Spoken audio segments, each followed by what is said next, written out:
The New Orleans Saints are an absolute joke. The only problem here, it's not very funny. If you're with me, hit the sub button. Like, subscribe if you're with me, because today we are going to be breaking down whether or not the New Orleans Saints are on the brink of a rebuild. I think they might be. You have bad owner, or not bad ownership. You have bad management. You have a bad head coach, old roster. Like, this is a horrible, terrible situation to currently be in right now. I mean, the issues, they're not just a coaching thing. It's not just a roster issue. It's not just the draft. It's not just the cap space. It's not just the injuries. From top all the way to bottom, this team has issues.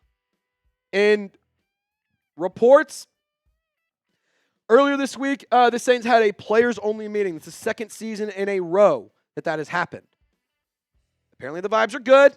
Reports today, on Wednesday, October 30th, at the time of filming this video, the reports were that the vibes are good in the locker room. I'm sure they wouldn't say that the vibes are bad.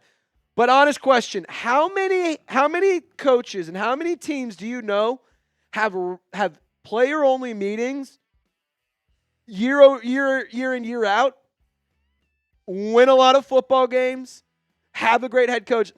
My point being, not a lot. Not a lot. Oh, and by the way, you're still $63 million in the hole for the 2025 salary cap. You have a bad roster of a lot of aging stars, players that are good at times, have been great, but at this point in their career, maybe they're starting to dip a little bit. Cam Jordan, I love him to death. He's one of my favorite players in the National Football League's history. His production's going down. Demario Davis, great player. Production's starting to take a dip. Tyrann Mathieu, great player. Production's dipping.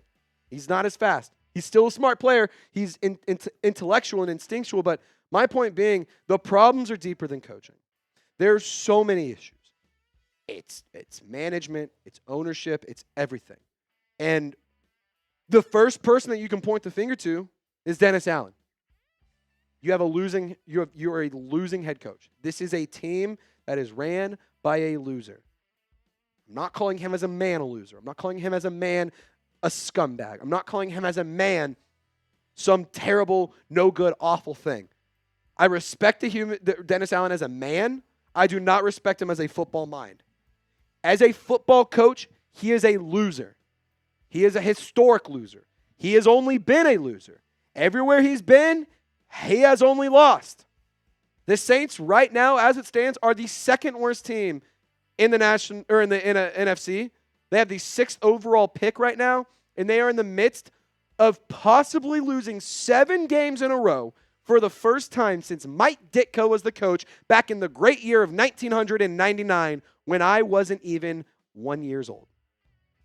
And again, this is a problem. Offensively, it's an issue. Defensively, it's an issue. Across all platforms. I mean, sure, you can say, well, they're still 17th in points per game.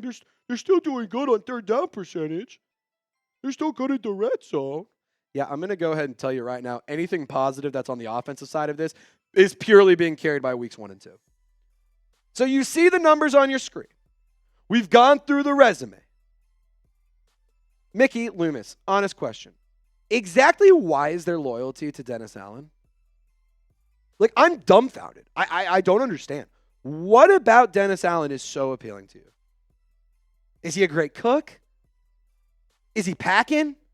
Like, what's going on here? Why is there any sort of loyalty? There shouldn't be. I talked about this in a previous video. I said, if you're a teacher and you have 52 kids in your class fail, but 26 pass, are you celebrating the 26 that passed? Or are you looking at the 52 that failed and said, damn, something went wrong here? The principal will tell you, look past the results. The principal will tell you, well, there was distractions and there was timeouts. We had kids that had learned that had issues learning, and we had kids that didn't want to be at school. For sure, there's reasons, and you see the analogy here. We had injuries on the roster. We had bad coaching. We had a bad game. The tackling wasn't there. It's basic stuff. It's very, very basic stuff that you can either A, work around and adapt and figure it out, or B, you nip it in the ass, you figure it out, and you make things better moving forward. And here's the situation. If Mickey Loomis doesn't have the stones to fire Dennis Allen, then he's got to get the hell out of Dodge too. Like, if you are so okay with mediocrity, you are so okay with being a loser, you're accepting the fact that you are a loser. You want to know who manages losers? Losers! Me? I'm not a loser. I'm somebody who wants to succeed. I'm somebody who, when there's a problem, I tackle it and I make it happen. When there is an issue, I find a solution. John Taffer quote is perfect here. I don't embrace excuses. I embrace solutions. So again, Mickey, I got to ask you this one freaking question. Why? Explain it to me. And give me, no. I want exact reasons why there is this blind, unwavering, ridiculous loyalty and support for Dennis Allen. You can smack your gum all you want while you answer, but you better freaking answer for the Saints fans, because this is unacceptable. This is not okay. When you put out a dog shit product like you have been over the past 3 seasons, you cannot expect for asses to be in seats on game day. You want to know what you should expect? You should expect what we saw from the Detroit Lions last year, where they took over the Superdome. You should be expecting a fan base that's calling for jobs. You should be expecting players that don't want to play for a loser. Who's to blame for this, Mickey? Who's to blame? Take a look in the frickin' mirror. Now, it's time to describe the Saints in 3 words or less. I've done this question before, and I actually really love the answers that we get. Clowns, dysfunctional, frustrating. Those are my 3. So what are your 3? Describe the Saints in 3 words or less. Mickey, look, this is what's the most frustrating part about all of this. Even if you do fire Dennis Allen, who's going to want to come and coach you? Who wants to be a part of this? Who wants to take on $63 million over the cap? Who wants to take on a roster that right now is 16th across the league, but has all of their stars upwards of 28, 29, and over 30 years old? Like, I'm not sitting here saying that you have to have this massive youth movement, but even if you wanted to try and go and sign some free agents, whether they're younger, whether they're quality veterans, you can't freaking afford them.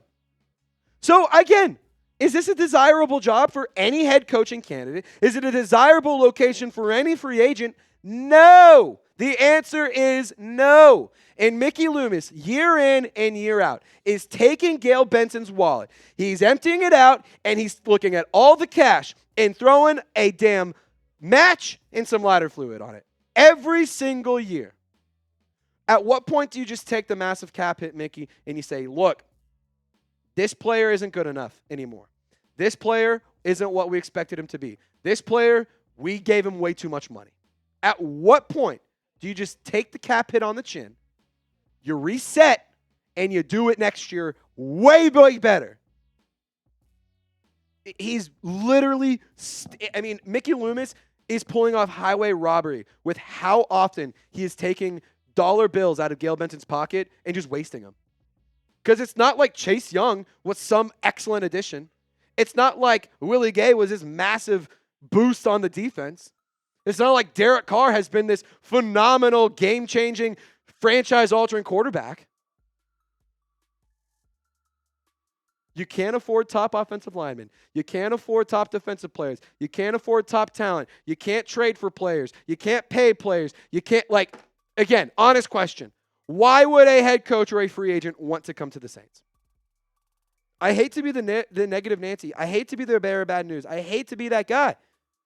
But why would anyone want to be a part of this organization right now? Unless you're drafted to them, unless you're traded against your will, why would anybody who can make a decision want to come and play in New Orleans? I don't have an answer. I don't have a single answer. There's not one redeeming quality. The uniforms are cool. There you go. The uniforms are cool, and they have really good food. That's about it. Let that sink in. We got a lot more to discuss. We got a lot more to go through. But I would not be able to make today's rant and today's show possible if it weren't for our awesome friends over at Game Time. And if you guys haven't checked out Game Time picks yet, you got to do it before the season is over. Whether you're trying to get tickets to LSU games, to Tulane, to the New Orleans Saints, you got to check out Game Time picks because it makes getting tickets to see your favorite teams play live even easier. You download the Game Time app, use code CHATSPORTS, and you'll get $20 off your first purchase. Game Time Picks filters out the fluff to show you only incredible deals on great seats, so you don't have to waste time searching through thousands of tickets that you know you're never going to buy in the first place. Game Time shows you vantage points from your seat. It's views from your seat. It's the best seats, lowest price guaranteed, and you can even access your tickets from your phone. It's easy to buy and resell tickets on the Game Time app, and if you use our code CHATSPORTS, you get $20 off your first purchase. Terms do apply, but create an account and redeem code CHATSPORTS. That's code CHATSPORTS for $20 off your first purchase. Download Game Time today. What time is it? It's game time. So, let's talk about the redeeming qualities here. A lot of bad cap spending, old roster, or aging roster, I should say. At least the New Orleans Saints are crushing it year in and year out with the draft. Right? Right? They've been really good drafting the past few years, correct? At least in the top 3 rounds. Like, in the top 100 picks, they've been knocking it out of the park, correct? Nope. No, they haven't. Majority of their top 100 picks over the last handful of years have been bad. I wanted to take this all the way back. So for the record, I'm not considering anybody on day 3 of the draft a notable draft miss. Like, sure, 4th, 5th round, you get some quality players in that. But I'm talking about top real estate only. Adam Troutman, of note, is the only player on this list selected after pick 100. He was selected at 105. So, there, 105th overall pick, not that far off. But you've missed on Isaiah Foskey. Kendre Miller is injury prone. It's heartbreaking. He's a great football player when he's on the field, but he can't stay on the field. Trevor Penning, he's shown a lot of promise this year. He's shown a lot of development and growth. Still a miss, I would say. I think many other offensive linemen or many other players you could have drafted at that position and been much better off. Peyton Turner, what the fuck were we doing there? Cesar Ruiz, I think he's a frustrating player. I'm just not very high on Cesar Ruiz, to be honest. Is he a starter? Sure. Is he the best option at a guard? No. Zach Bond, not even on the roster. He was a 3rd-round pick, and the Saints never used him correctly.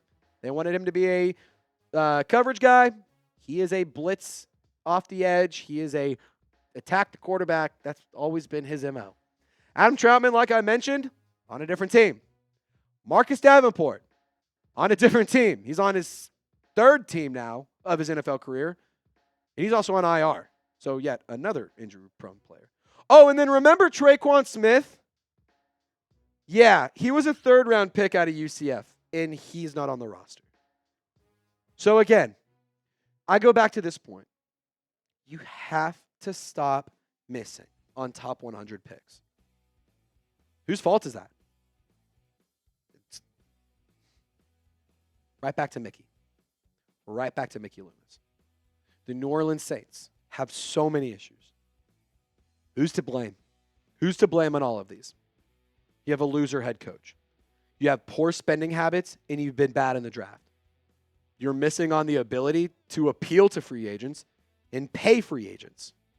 You're undesirable to coaching candidates. And also, you're bad at managing injuries. Injuries are something you can't necessarily control. I'll give them a little bit of leeway on that. But is there literally any other team that's more cursed than the Saints when it comes to injuries? Like, honestly. Like, figure out the health problem. Figure out the medical staff. Maybe they're not good. And, again, who does this all come down to? Michael Loomis. He is to blame. So, dear Mickey, or you know what? I'm going to go first name, last name because I'm still upset with him. Dear Michael Loomis, either figure it out, fix it, new medical staff, new head coach, new drafting, new scouting personnel, better management of money. I don't care how you have to do it. Promote Kai Harley, make him the operating manager of everything. I don't freaking care. Either fix it or get the hell out. The leash is on. It is done.